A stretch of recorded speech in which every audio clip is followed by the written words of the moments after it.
सियावर रामचंद्र की जय। मेरे प्यारे देशवासियों, राम राम। जीवन के कुछ क्षण ईश्वरीय आशीर्वाद की वजह से ही यथार्थ में बदलते हैं। आज हम सभी भारतीयों के लिए, दुनिया भर में फैले राम भक्तों के लिए ऐसा ही पवित्र अवसर है।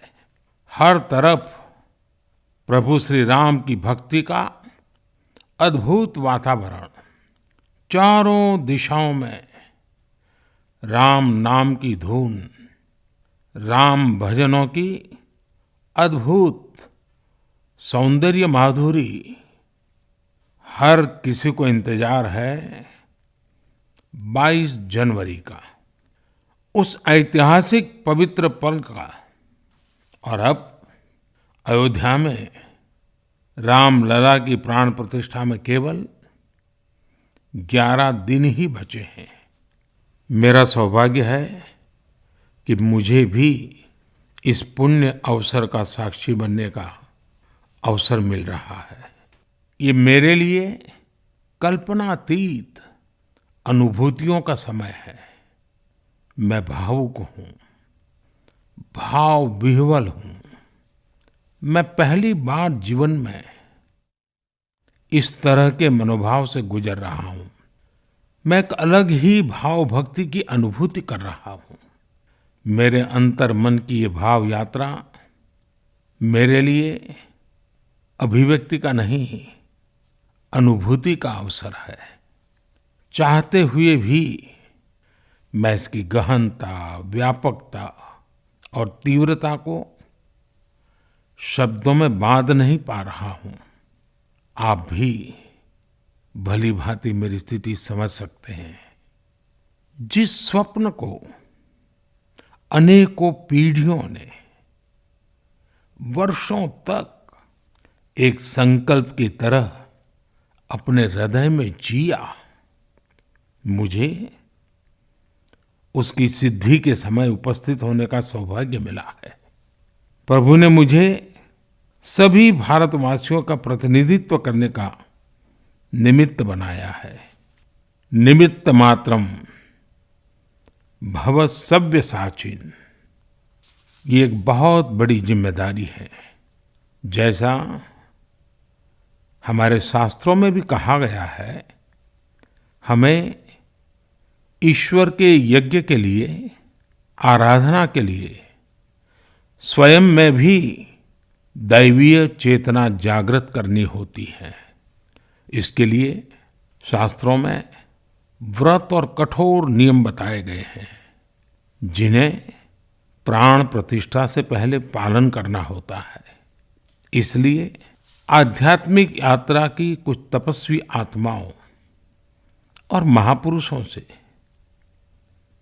मुझे जो मार्गदर्शन मिला, उन्होंने जो यम नियम सुझाए हैं, उसके अनुसार मैं आज से 11 दिन का विशेष अनुष्ठान आरंभ कर रहा हूँ। इस पवित्र अवसर पर मैं परमात्मा के श्री चरणों में प्रार्थना करता हूँ, ऋषियों, मुनियों, तपस्वियों का पुण्य स्मरण करता हूँ और जनता जनार्दन जो ईश्वर का रूप है, उनसे प्रार्थना करता हूँ कि आप मुझे आशीर्वाद दें, ताकि मन से, वचन से, कर्म से मेरी तरफ से कोई कमी ना रहे। साथियों, मेरा ये सौभाग्य है कि 11 दिन के अपने अनुष्ठान का आरंभ मैं नासिक धाम पंचवटी से कर रहा हूँ। पंचवटी वो पावन धरा है जहाँ प्रभु श्री राम ने काफी समय बिताया था। और आज मेरे लिए एक सुखद संयोग ये भी है कि आज स्वामी विवेकानंद जी की जन्म जयंती है। ये स्वामी विवेकानंद जी ही तो थे जिन्होंने हजारों वर्षों से आक्रांतित भारत की आत्मा को झकझोरा था। आज वही आत्मविश्वास भव्य राम मंदिर के रूप में हमारी पहचान बनकर सबके सामने है। और सोने पर सुहागा देखिए, आज माता जीजाबाई जी की जन्म जयंती है। माता जीजाबाई जिन्होंने छत्रपति शिवाजी महाराज के रूप में एक महामानव को जन्म दिया था। आज हम अपने भारत को जिस अक्षुण्ण रूप में देख रहे हैं, इसमें माता जीजाबाई जी का बहुत बड़ा योगदान है। और साथियों, जब मैं माता जीजाबाई का पुण्य स्मरण कर रहा हूँ तो सहज रूप से मुझे अपनी माँ की याद आना बहुत स्वाभाविक है। मेरी माँ जीवन के अंत तक माला जपते हुए सीताराम का ही नाम भजा करती थी।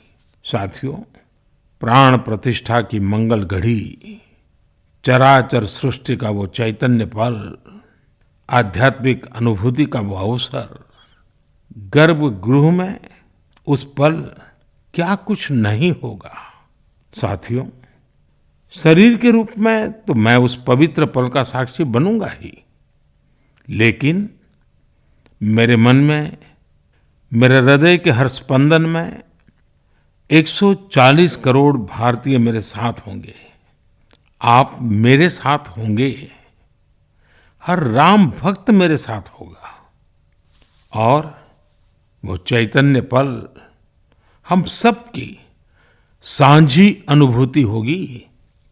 मैं अपने साथ राम मंदिर के लिए अपने जीवन को समर्पित करने वाले अनगिनत व्यक्तित्वों की प्रेरणा लेकर जाऊंगा। त्याग तपस्या की वो मूर्तियां, 500 साल का धैर्य, दीर्घ धैर्य का वो काल, अनगिनत त्याग और तपस्या की घटनाएं, दानियों की, बलिदानियों की गाथाएं, कितने ही लोग हैं जिनके नाम तक कोई नहीं जानता, लेकिन जिनके जीवन का एकमात्र ध्येय रहा है भव्य राम मंदिर का निर्माण। ऐसे असंख्य लोगों की स्मृतियां मेरे साथ होगी। जब 140 करोड़ देशवासी उस पल में मन से मेरे साथ जुड़ जाएंगे और जब मैं आपकी ऊर्जा को साथ लेकर गर्भगृह में प्रवेश करूंगा तो मुझे भी एहसास होगा कि मैं अकेला नहीं, आप सब भी मेरे साथ हैं। साथियों, ये 11 दिन व्यक्तिगत रूप से मेरे यम नियम तो है ही, लेकिन मेरे भाव विश्व में आप सब समाहित है। मेरी प्रार्थना है कि आप भी मन से मेरे साथ जुड़े रहें। रामलला के चरणों में मैं आपके भावों को भी उसी भाव से अर्पित करूंगा जो भाव मेरे भीतर उमड़ रहे हैं। साथियों, हम सब इस सत्य को जानते हैं कि ईश्वर निराकार है, लेकिन ईश्वर साकार रूप में भी हमारी आध्यात्मिक यात्रा को बल देते हैं। जनता जनार्दन में ईश्वर का रूप होता है, ये मैंने साक्षात देखा है, महसूस किया है। लेकिन जब ईश्वर रूपी वही जनता शब्दों में अपनी भावनाएं प्रकट करती है, आशीर्वाद देती है, तो मुझ में भी नई ऊर्जा का संचार होता है। आज मुझे आपके आशीर्वाद की आवश्यकता है, इसलिए मेरी प्रार्थना है कि शब्दों में, लिखित में अपनी भावनाएं जरूर प्रकट करें मुझे आशीर्वाद जरूर दें। आपके आशीर्वाद का एक एक शब्द मेरे लिए शब्द नहीं, मंत्र है। मंत्र की शक्ति के तौर पर वो अवश्य काम करेगा। आप अपने शब्दों को, अपने भावों को नमो ऐप के माध्यम से सीधे मुझ तक पहुंचा सकते हैं। आइए हम सब प्रभु श्री राम की भक्ति में डूब जाएं। इसी भाव के साथ आप सभी राम भक्तों को कोटि कोटि नमन। जय सिया राम, जय सिया राम, जय सिया राम।